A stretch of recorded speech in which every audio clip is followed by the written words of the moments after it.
Get ready because today's guest is making a second appearance on our show, and for good reason. Jeremy Ryan Slate isn't just the host of the wildly successful Jeremy Ryan Slate Show, he's a master of storytelling with serious academic cred. With a master's in early Roman Empire propaganda from Oxford and Sentinel Hall, Jeremy has taken his unique expertise and applied it to podcasting, earning his show the #1 podcast to listen to by Inc. magazine. He's also been named one of the podcast magazine's top 40 under 40, proving he knows exactly how to captivate the audience. But Jeremy just doesn't shine behind the mic. He's a force in the world of PR as well. Alongside his beautiful powerhouse wife, Burrell, he co-founded Command Your Brand, a cutting-edge agency that helps entrepreneurs dominate the podcast space, amplify their voices, whether it's crafting the perfect pitch or booking high impact interviews. Jeremy and his team are refining what it means to command your brand. Get ready to be wowed. Let's give him a warm welcome to the one and only Jeremy Slate. Welcome to Power Your Profits podcast, your friendly guide in bringing your business revenue to the next level. Listen as host Dr. Susie Carder hears inspiring stories of success from her fellow entrepreneurs and transformational leaders. Prepare to make significant change to your strategies as they unravel the secrets of building multi-million-dollar businesses and the most effective tips on finance, marketing, and sales accountability. If you want to take your first steps towards explosive business growth, this podcast is for you. Without further ado, here is your host, Dr. Susie.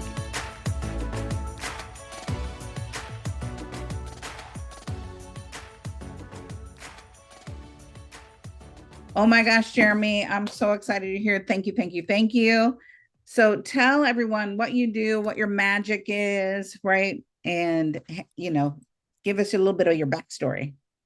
Yeah, so my name is Jeremy Slate, and I've been running a company called Command Your Brand since 2017. And we started out really as a PR firm for the podcast space, and that's what we've been doing, booking high visibility podcasts for our clients. But in the last couple of years as well, we added production and YouTube optimization for other shows, just because, frankly, there's been a big change in kind of the podcast world in the last couple of years as video and stuff has become more attainable. There's been a lot of action you can create for your brand and everything on YouTube. So we've been doing a lot on there as well. And just I've been a podcaster that always loved what I was doing and managed to make that into a business. And over the last year as well, I hit a lucky streak, Susie, and my master's degree is in the Roman Empire. And I've spent a lot of time after that, men thinking about the Roman Empire thing popped up on TikTok, actually getting to talk about Rome the last year, which has been kind of fun. That is funny. When I read it in your bio, I'm like, okay, this is you never know when you go to school, right? But I will say that your podcast strategy, your YouTube strategy is gold. So how do you leverage that and turning, that secret sauce into podcast episodes that are binge worthy, right? Because that's really what we want. So share with us how you get your viewers hooked. Yeah, well, so there's a few things to consider here, and this is it's going to be a little bit of a longer explanation, so feel free to interrupt me where necessary. But I think the thing you have to consider is you can go two different ways with creating video. You can go way too far where you feel like, you need this camera and this piece of gear and that piece of gear, and I think that can be overwhelming. The thing you have to consider is aesthetics do matter, right? The quality of what people are seeing matters, but it doesn't matter as much as you think it does, right? So you need to find what is a good setup for you that makes people able to hear how you sound and see how you look in a way that's confrontable. So you and I were talking a little bit before we started recording here that right now I'm doing this on my MacBook, but I'm traveling. I'm not at my home studio. So I'm actually using a feature that Apple has created called continuity mode, which allows you to use your iPhone as your camera on your computer. So I'm able to travel with a pretty decent camera using my iPhone. And then as well, this mic and the interface and everything I use travels super, super light. I literally put it in a backpack with some other things and it travels great. So I have a decent setup I can use while traveling. And for most people, frankly, I think this could be kind of your daily driver in terms of what you do for your interviews. So it just has to look good enough. I think that's one part of it, because the first barrier is people being able to listen to you and look at you. And if they can manage that, you're in great shape. Now, I think there's the thing you have to consider as well is when people are landing on YouTube, what gets them to listen. So there's kind of a sequence of things that matter the most. And when you're looking at what drives the most traffic to a video, the number one thing is the title. And the area a lot of podcasters make mistakes, and frankly, Susie, I've done this too, so I totally get it, is they waste their first couple words with either the show name or acronym. So my show is the Jeremy Ryan Slate Show. So if I wasted the first couple letters with a JRS episode number, they'll put the episode number. The thing you have to understand is your kind of critical mass and characters in a title is about 70 characters. If it's more than that, you're not going to rank as well. If it's less than that, you're not going to rank as well. So it's around 70 characters is kind of that perfect number. So when you're writing that title, you don't want to waste characters on certain things. I will tell you, typically, if I'm putting a guest name in the title, I'll put it at the end of a title because it does help for search. But your title is the number one thing. A title, a lot of times, is going to create what are called impressions. So if you're looking at your stats, the word impressions is typically what drives titles. Impressions is like, let's say you're searching for a video on YouTube, right? And you see videos in your feed. Well, every one of those videos you scroll past, even if you're not clicking on it, that's an impression, right? Because it's showing up in front of you. Or you log onto the YouTube website and there's videos in front of you on the homepage. Well, those videos you're seeing are getting impressions. So what you're trying to do is generate people seeing your video. Now, the next step is, what do you do to actually win the click? So there's two parts to that. I think number one, when you look at a title, controversy sells. So you do have to consider that. When you're writing a title, even if your video is not controversial, you need to position it in a way that creates interest to win the click. That is really, really important. But the next thing that drives click-through rate is your thumbnail. And thumbnails are absolutely vital. There's a lot of different ways to do this. And I've found, frankly, at least what works for my brand, maybe something works differently for your brand, but we've found at least one face, possibly two faces on the thumbnail, and the size of the face matters as well. So we've found, like, I'm trying to think of how to explain this. If you check out one of my thumbnails for the Jeremy Ryan Slate Show on YouTube, you'll kind of see what that size is. It's not, the face is too small, but it's not too big. But we found kind of that magic number to be about two faces on there. You'll see the difference. And also the font size you're doing. What people will do as well is they'll use text that is way too small to try and shove an entire title on there. And you have to understand, when creating a thumbnail, it's 2-4 words maximum. And they're big words, because you have to understand, I think an easy exercise here is to look at YouTube on your phone and look at how small those thumbnails are and how small the wording is. So if you can kind of wrap your head around that and do a great thumbnail, that's the next place you're going to win something called CTR, or click-through rate. So a good title creates impressions, creates interest, creates a desire to click, but a solid thumbnail is what creates click-through rate. There's lots of ideas on what a good percentage is here. I've found for my brand, once again, maybe yours is different, if we can get between a 4 and 10% click-through rate, the video is going to do very, very well. So when you're looking at YouTube, those are kind of the basics of what you want to look at. I guess before I go droning on here, Susie, there's a lot more stuff we could go into around this, but I guess where did you want to go on this? No, I think that's juicy. And then why, I pulled it up to really take a look. So you want to go, Jeremy's talking about, go to his YouTube page, check it out, right? Because it definitely, I love the images. I love what you're doing.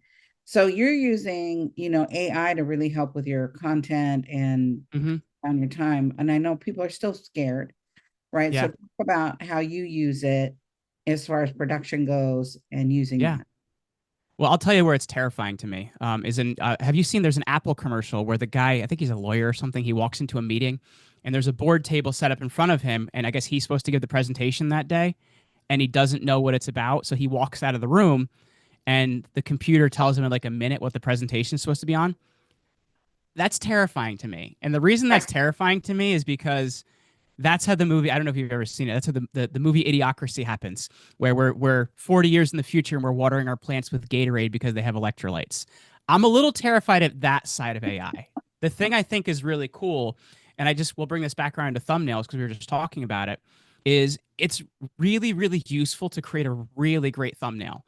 So there's a tool that we use. There's two different tools we use in this. The first is called Taja.ai. Taja.ai is the website. And what you can do is you set your YouTube video to unlisted. So it's not published yet, but it's unlisted so another site can pull data from it. So you take that link, you paste it into Taja, and it'll write a title for you, the description, the tags, but it'll also give you thumbnails. And what you can then do with that thumbnail, because frankly, they're great to start with, but they're not a finished product. So what I'll do is I'll look at the thumbnail options they give me, and I might have it re-optimized a few times because maybe I don't like the thumbnails I get. I'll take that, and then I'll export that thumbnail file and put it into Canva. Because Canva in the last couple of years, I'd say probably in the last 18 months, has added some really great AI tools to their paid version. Yeah. And what you can do is take that image, and the first thing I'll do is upscale it. So what that does is it upscales the resolution, so it's much higher resolution.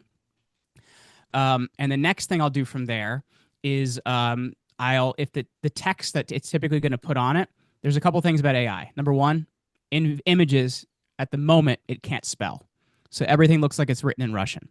So what I'll do is there's a feature where you can edit text in an image. So I'll actually use that feature to remove the text from the image. And then when I put the text on, I have a branded template for my show. I'll use that template and I'll customize it. Like, that's something I'll do. What I'll do as well is then I'll bring in the pictures of, like, maybe we're featuring a guest or a picture of myself or whatever it might be. And I'm also going to take that image and I'm going to upscale it as well.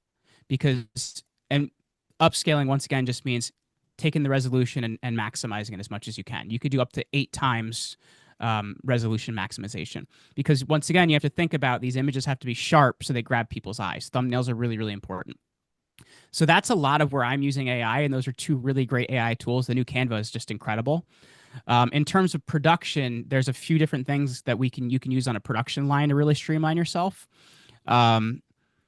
I was for the longest time using Riverside for a lot of my interviews, but I will tell you the thing I've found now that I've been traveling a lot more. I know the pandemic, my travel schedule slowed down and everything like that. Now when I'm traveling a lot more, I'm finding that StreamYard actually works better on lower data, right? Like on times where your Wi-Fi connection isn't great. On Riverside, that's not always the case. It might bog the interview, make it so you and the guest can't hear each other or slow down. Maybe they'll fix that in the future. I don't know. It is a great product. I like it, but I've found for me at my current point, StreamYard has been really good. And you have to have the toggle on that has it record independently on each side, because then you get higher quality video from each person, because it'll upload on their side and whatever. So then I'll take that file and I'll create a couple different files from that. I'll take the guest side, the host side, and then the guest and host side by side. So you basically have 3 videos. I'll move that over to Adobe Premiere Pro. And then there's a plugin for Premiere Pro I use called AutoPod. I love tools, by the way, if you can't tell, Susie. So I'm just going to list that as many tools as I can. Techie geek. I love it. I love technology. So AutoPod, what it is it's a plugin for Premiere Pro. And I think it's like $29 a month or something like that. So I'll take those 3 files and I'll do what's called a 3-camera edit. So if for a lot of you out there that watch television, right, and you'll see a picture of the guest, a picture of the host, a guest and host side by side, or maybe a picture of a panel, that's typically what's called a 3 or 4 camera edit. That's your standard 3 or 4 camera edit. So I'll take those files, and then what AutoPod will do is it'll make a 3-camera edit for me in about 60 seconds. So it's able to really, because we don't do heavy editing. Like, I really don't care if somebody or something like that, or whatever it might be. But this will take that file and it'll edit it down to me. It's now a really nice and aesthetic 3-camera edit. So from there, what I'll end up doing then is there's a lot of different tools out there that do this, but my favorite one is called Vidyo.ai. So Vidyo.ai. I guess somebody already owned Vidyo.ai, so they made it Video. And what you can do is take that file and either upload it to Vidyo or take the YouTube link and paste it in there. And that'll make your shorts, your segments, and everything else. Now, I know there's other tools out there that do that, like Opus Clips and stuff like that. But the thing that's a little bit different about Vidyo, which none of the other ones seem to do, is it'll actually take and make the chapter size clips. What that means is the ones that are like horizontal and maybe they're 5 to 10 minutes of my interview. That's remarkably valuable to me, because when I put that on YouTube, that's basically a whole new video, which is different than a 60-second clip or whatever it might be. So that has a huge piece of value to me, because I can take the full interview and then I can take these segments where we talked about particular things. So now I can rank that video for the different topic, even though maybe we talked about a broader topic in the full interview. So for me, these are a lot of AI tools that I'm looking at that take my process and streamline it, make it so you need a lot less people, make it so you get a higher quality product, and also it's going to help you to get more reach, which is really what we're all trying to do here. Right. Okay. A little cross-eyed, but you know what?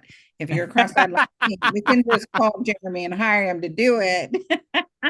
We do a like an upscaled version of this for people as part of our production services. So there's something you're looking for, we can help with that. But I think also the great thing about all these tools, if you guys were listening, taking notes, and Susie, I don't know if you're going to post those in the show notes as well. I think Yep. like these are things that even on a budget, you can go out right now and you can create more impact with your show. So I think this is just something that it's just so much more attainable right now with all these tools. Well, and what do they call podcast fade? Like there's so many people that Pod fade. started pod fade. Even when we're reaching out, they're like, oh, we don't have it anymore. We don't have it anymore. I'm like, what do you mean you don't have it anymore? Like Mm-hmm. just people are like, yeah, no, that didn't work. I think it's consistency, right? And Well, find the I right think you. Well, I think one of the problems is too, and you'll appreciate that as this is somebody that's been doing this a while. I think people come into podcasting with the wrong idea, right? They come into podcasting with the idea that they're going to be Joe Rogan or they're going to be this celebrity or that celebrity. But what you Right. can actually do, especially if you're consistent, is really build a niche for yourself, and especially if this is something supporting a business. Um, niche celebrity is so much more valuable than having everybody know who you are. Having the Right. right people know who you are. Like, let's say you have a company and you do small scale mergers and acquisitions. Well, you don't need everybody to know about you. You just need people that are interested in doing M&A and knowing who you are. And I think Right. that's the real value in podcasting. And once you understand that, well, there's staying power in that. Right. So let's talk about advertising because I think people throw a ton of money in production, a ton of money in advertising, not really Mm-hmm. having a strategy. So let's Mm-hmm. talk about how do we look like we're in the big leagues if we're a little baby podcast, right? And what are some Yeah. must-knows that we got to do to turn it into a revenue making machine, right? So I think Mm-hmm. that's how do you monetize? First you build that consistency, now you start looking at monetization. So let's talk about that. Yeah, so I think let's talk about the standard advertising rates and what those look like at the moment because I think it's just good to get that out of the way. And I think for what's happened is kind of legacy advertising and things have tried to use the same rates on podcasting that they've used in media for years. And if anybody knows how radio works, a lot of those numbers are pumped, and Yep. people are paying way too much for reach they're not actually getting. But what they've tried to use a similar strategy on that. So the standard strategy that what happens is in advertising for like a lot of the bigger shows, like I'm sure Joe Rogan, shows like that, I'm sure this is what they're doing, but they do what's called a CPM or cost per mil. Mil is Latin for 1,000. So what it is you're paid a dollar amount for every 1,000 listens or views, depending on what your agreement is. And so let's say your CPM is 1,000 and you have 5,000 views. Well, what you make is five times like what did I say? It was like $15. Your CPM is $15, so 5 times 15. That comes out to be $75. That's what that 5,000 view episode is worth to an advertiser. For some people, that may be great. For most people, frankly, I think that's undervaluing yourself. So I think the way to approach it is a little bit different. And the thing that's worked really well for us and a lot of people I work with is really doing more of an affiliate model. So what I mean is you find products that you like and use or services you like and use, and Mhm. you actually run those as advertisers on your show. Like we've worked with the wellness company. I've worked with Audible for years. And these are ones that like for Audible, for example, their service, they give away a free book to get people into the service. Yeah. So people don't even have to buy anything. And they give me as the affiliate $15 just for giving away a free book because I guess they know their numbers well enough that they know per certain amount of free books, they'll get members that stick around for long enough to offset that. So if I'm giving away a free book, I'll tell my audience what I'm reading right now, and you can go grab that book for free and then, set up the link for it. Well, now every time that happens, that's $15. So Right. that CPM, right? If I have 5,000 listeners, I can tell you right now, way more people are taking action from 5,000 people on getting a free book versus ones that the CPM would have paid me $75 for. So there's a lot more value frankly, in working with an affiliate model for most people, because your show size really doesn't matter that much. What matters is how much people trust you and how much people like the things that you're using. And that's why I think it's really, really important to be talking about things that you like and use, because if you're not, you're hurting your credibility. And it's not a recommendation. It's a little bit different. So I think for most people, an affiliate model is good, but now there's a caveat to that, Susie. And the caveat is, don't promote something that your affiliate pay is going to be $2, right? Because you're not going to make any money. So really, it's a kind of the combination of a good offer with something you really like, right? So like another product that I promote a lot as well is I went to Peru a number of years ago. I had some ceviche, and I picked up from that ceviche, since it's uncooked fish, something called a liver fluke, which is a parasite. And basically, you guys can Google it. There's these funny looking things that actually over time try to eat your liver. So I found a great doctor that makes a really great parasite cleanse. Literally changed my life. And I promote that product on the show, and the affiliate rate is really good for that. I think it's like a 50% commission on anything people buy. So for me, that's a great product, and we do very well with that product, and it's one that I stand behind, I use myself, and I trust. So that's really what you're looking for in terms of a product that's gonna work for you, and it's gonna have a connection for you, and there's way more money in it than advertising. You're listening to another episode of Power Your Profits podcast. We'll be right back after a quick word from our sponsors. Overwhelmed by the complexity of business profit strategies? Jump aboard the Bullet Train to Big Profits course, a streamlined solution by Dr. Susie Carder. This course is designed to uncomplicate the path to profitability. Imagine being able to identify and execute profit strategies with ease, skyrocketing your revenues. Visit course.poweryourprofits.com and sign up for the Bullet Train to Big Profits course today. Are you tired of struggling to take your business to the next level? Power Your Profits is the game-changing book you've been waiting for. Dr. Susie Carder, creator of the Predictable Success Method, reveals her proven strategies for explosive growth. From daily operations to marketing systems, this comprehensive guide empowers you to achieve predictable revenue and profit growth. Don't miss out on this invaluable wisdom. Transform your business today. Find your copy at books.poweryourprofits.com. Right. So talk about, how do you weave that into your show? Because you're not talking about it on every show. No, absolutely not. Right. So it depends. So sometimes what I'll do is I might interview the advertiser if it fits, right? If it doesn't fit, that's fine.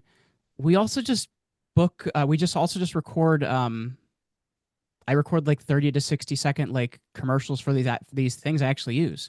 And I'll tell about how it's helped me and stuff like that. And I will tell you, the thing you have to consider is these are messages people need to hear consistently. So a lot of times what I'll do is my mid-roll ads on my show are my affiliate deals. I don't do pre-roll ads and I don't do post-roll ads. I'll tell you why, because as a listener, I hate them. So I'm not going to produce anything for other people that I hate. But a lot of times my mid-roll ads are my affiliate deals, and I have affiliate links set up with those companies. I record just basically my success story and basically, hey, if you guys like this and you want this kind of help and you want to support the show, this is the best way for you to do it, because then you're supporting the show and then you're also, helping yourself. Right. And then what other ways are you monetizing the podcast, or should people be monetizing the podcast? So another way that we do, but this is more of a longer term thing, is we also make money off of YouTube with their partner program. So to get into the YouTube partner program, you need 1,000 subscribers and also 4,000 watch hours within a 365-day period. Once you get those two things, your channel is monetized and you get into what's called the partner program. And that is done on the CPM, right? So it's done on a cost per mil. But we get a decent number of views on YouTube where we're doing well. Like we had a video not too long ago, got like 350,000 views. We did a video on the JFK assassination, and a lot of fun, by the way. That video got us, I think, around $6,000 or $7,000 because the CPM was high on it, on those 300,000 views. So like those are things to be considering. Like on YouTube, if you're creating good content, it's getting views, it has a good view duration, and you're in the partner program, that's another really great way to generate revenue. And then the other thing too, which I think just really goes without saying, is for our company as well, the number one way people know, like, and trust me is because they know who I am as a podcaster. So that it also gets us business for, our agency as well. So that's, I think, something to consider too that people don't always think of is your show should also be the PR vehicle for your own business. And I think that's the thing you really need to figure out how those two things meet and work together well. Well, looking at your podcast, right, it does right now, it has a really big political bent to it, like all the Yeah. image. Yeah, And so, I kind of scaled that back a little bit in the last 2 weeks because my audience is like, "Will you shut up already?" So we're doing a little bit more like historical stuff, but yeah. but when I look at it, that's the mastering PR, right? You're looking at what's relevant. How do I weave this into what we're up to, what we're Yes. doing, right? So that's, first rule of media is like, how can you make this relevant, your topic, right? I've had so many coaches, my media coaches. What are you doing in your business that can relate to this? So I think there That's is a very, very good point. And that's why I think it's good to understand the media cycle as well. So like, because we're always looking out for certain things, right? Like, let's go back to the really what's been the biggest thing that's happened to Command Your Brand this year, which is last year on TikTok, men started thinking about the Roman Empire for some reason. And I have a TikTok account, Susie. I don't even use it because I really don't even get it because I guess I'm not young enough. I don't know. right, And my wife goes, "Honey, this is your big break. Like, you're one of the few people qualified to talk about this." I'm like, "All right, cool." And here's why, because most like history people are way too, pedantic and into the details and stuff like that. I can talk about history for regular people. So I got on bigger shows this year than I've ever been on in my entire life because it was relevant to the media cycle. And what that did is it helped a couple things. It brought in new shows we can book clients on, which is a great thing. But it also brought in new attention too, right? Because now there's people we can retarget with ads. We have people that may want to work with us. So it is really, really, it's a really good point you made there that you need to understand the media cycle and see, right. is this something we need to take part in? Isn't it? How can we take an opportunity on this? Because right now, I will tell you, I had an absolutely worthless college degree, though I love doing it until about 9 months ago. And I think that's what's really important to understand. I think that's delicious, right? And I think looking at when you're creating content, it's not just about serving, it is, but how do we make Mm, it relevant so people do see it and take correct. advantage of it? And how do you leverage, X, which is, old Twitter, right, Yeah. to grow your podcast? Really, it's the advertising platform, and I'll tell you why. And this I know there was news today on this too, so I know maybe this is going to be stale in a week now. But our strategy for the last year has been ads are really, really cheap on X because people aren't spending as much on ads right now. But now, as we're talking about this, I think Disney and a few other companies have announced they're going to start spending ad money on X. So at the moment, this could change now in the next month, even though this is something I've been talking about for the last year. The ads are a lot cheaper, and the ability to target is really, really good because what we'll typically do is we'll target based on like a certain account, like target followers of like Elon Musk is too broad, so like because it's just too big of an account, like Tim Pool, for example. Like we'll target people that are like his account or whatever after I was on his show. So like those are strategies that work really, really well. And the ad rates are so cheap. Once Right. again, though, that could change now that bigger brands are kind of getting back into it. But at the moment, it's still a much cheaper place to get a better return on your ad spend. Let's talk about earned media versus paid media, because I think Mm-hmm. I had a client, she just wrote her first book and she was doing paid media. I'm like, no, you can't do paid media. Let's really look at, what we can do organically, because anyone that knows that it's paid, right? So Mm-hmm. then it shoots you in your foot credibility wise. So because you guys are masters at, marketing and PR, let's talk about that and really why Yeah. you see what is the difference, because people, they reach out to me all the time and I've just learned, no, I'm not allowed to do that. Yeah. Well, Because because here's one thing. Like it says, no, you can't do that. I'm like, okay, I can't do that. my favorite one is you get the email and it's like we're writing an email of or a article of the 20 most successful CEOs, and it's only going to cost you $3,000 to be in it. So then like that's paid media, right? Where somebody tells you it costs this much to be in this media piece. What ends up happening is when that gets out, number one, those media pieces don't always have reach, right? Because they're also walking a very fine line on what the Federal Trade Commission says you could do. Because a lot of times, as the publication, you need to disclose. So if let's say you go to entrepreneur.com, a lot of times what you're going to see is it's going to be called a promoted post. It's going to be called a paid placement. It's going to be called a sponsored placement. That's typically what a paid media piece is. And Right. and typically you're not going to get the same level of distribution. And you're also, if other people hear about that, it really hurts your credibility. So that's something to consider. Now, that doesn't mean that hiring a PR agent to go out and earn media for you is paid media. You're paying somebody to go out and earn media on your behalf. Now, what earned media is, you have the right pitch, maybe the right timing to the right publication, for the right reason. And then that person chooses to either feature you or interview you or whatever. That's earned media. You do something to earn it.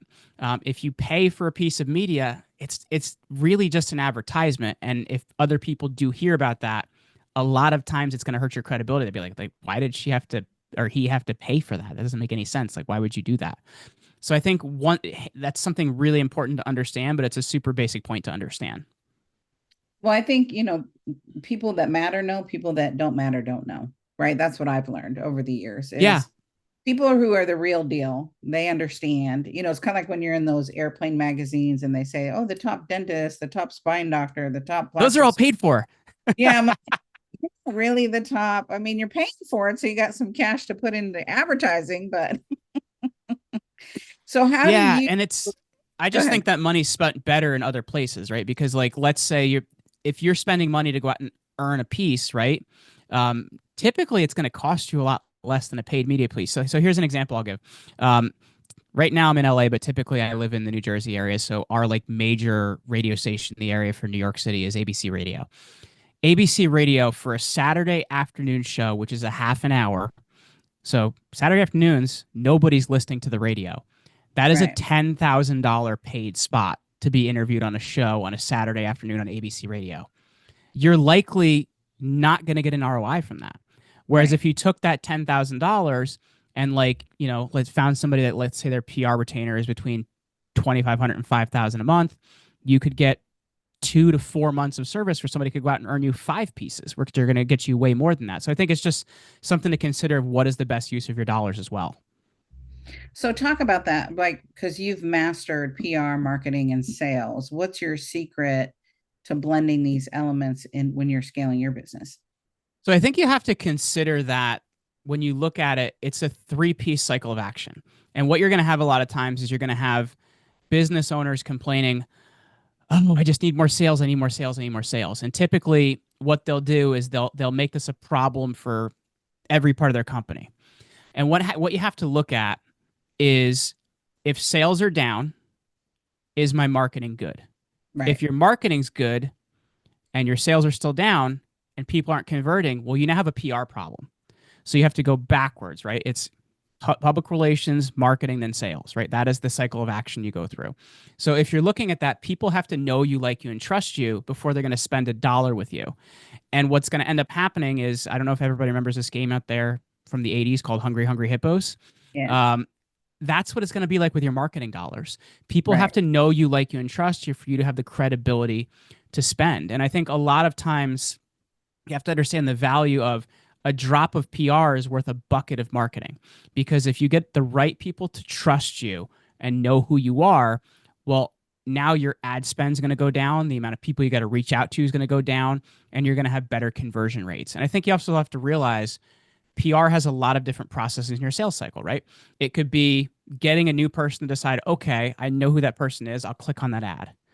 But now it could be, all right, well, I've been on this person's email list for a while. Oh, they did this interview. Okay, cool. Now I trust them more. Okay, great. I'll hop on a call and talk to them. So it's understanding that these 3 things have to work together, right?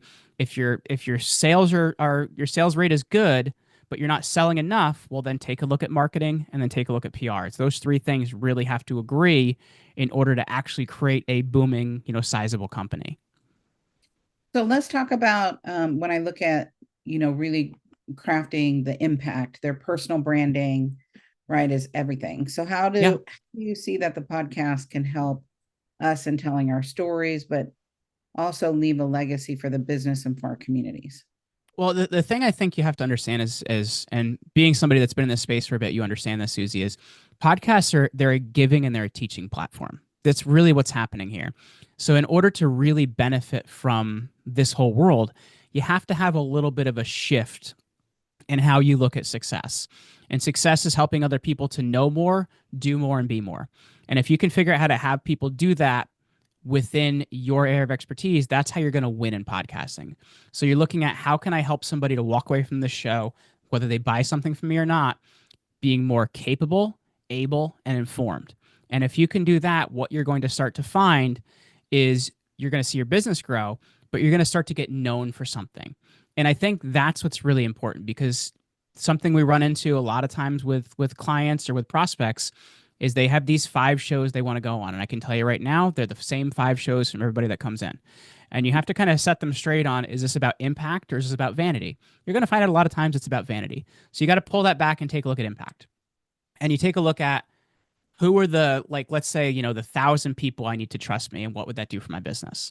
Once you really niche that down, it's really going to take your talking points and solidify them. So now you're going to have an easier time making yourself interesting to the shows you want to be on, right? You're going to have less of these broad, fluffy talking points. And then also looking at that as well, you're going to be able to speak more specifically to someone's problems, right? If you know more specifically about a niche, you can now speak properly to those problems.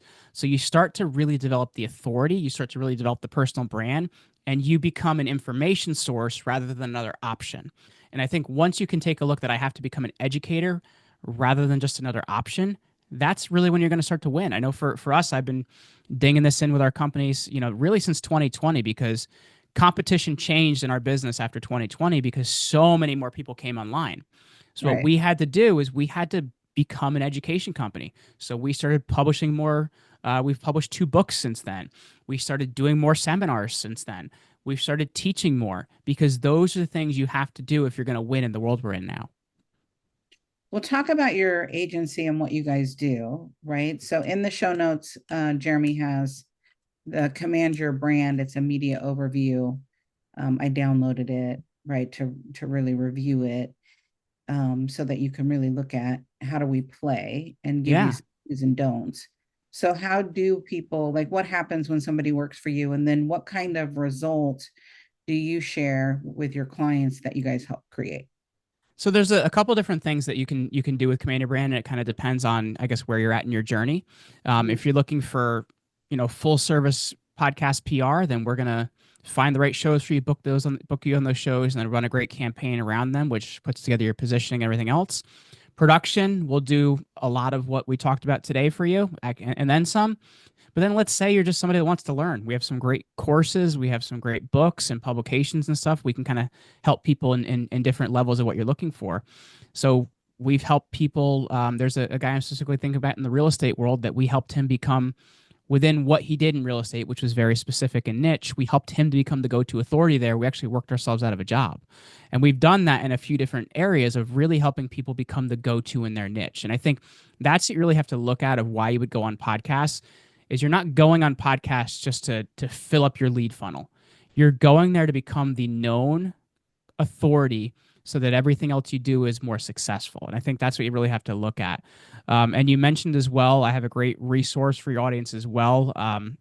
Because as I mentioned, I've been talking about the Roman Empire a lot this year. I don't want to see people decline and fall like the Roman Empire did. So I put together a great resource called Command Your Empire. And it's going to help them get a lot of the basics and we talked about today, a lot of the things positioning wise that they can do right on their own right now and get some success out of that.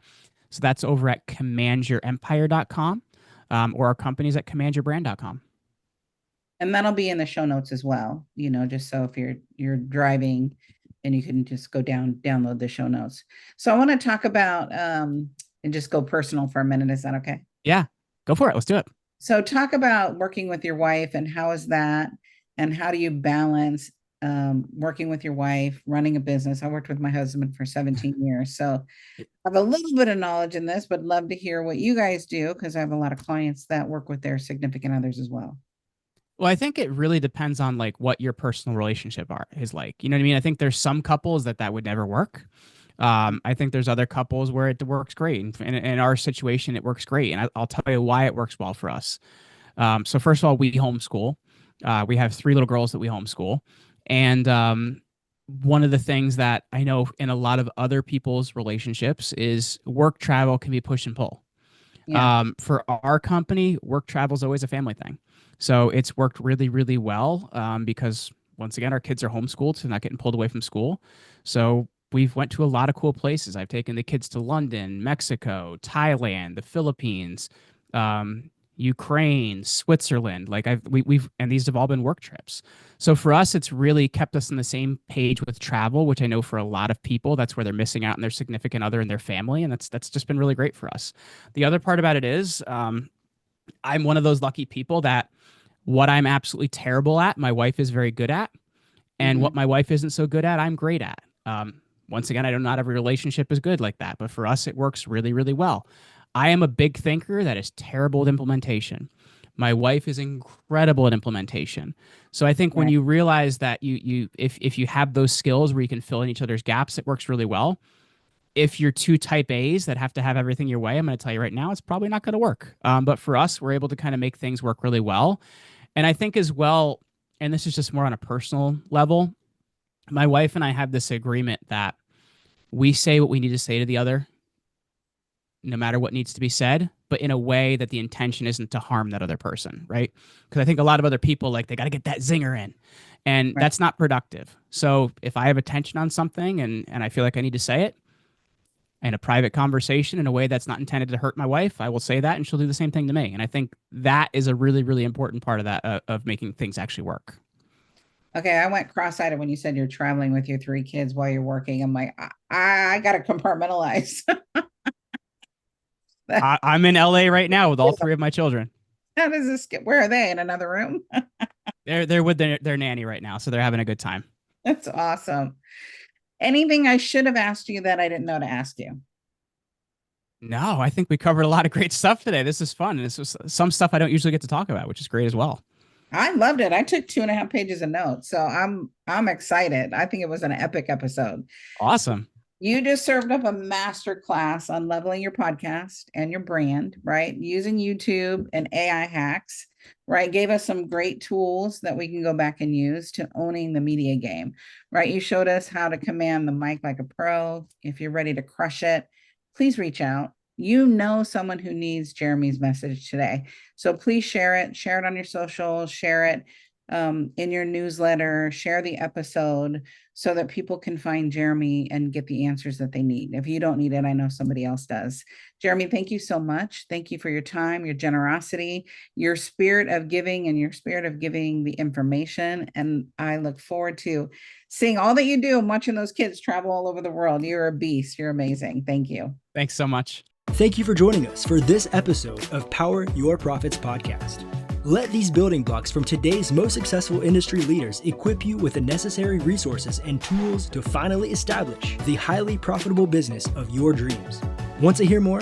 Listen to more episodes at www.poweryourprofitspodcast.com. And don't forget to subscribe to the show. Now is your time to rise to the top of your game. So be sure to catch our next episode. Until next time.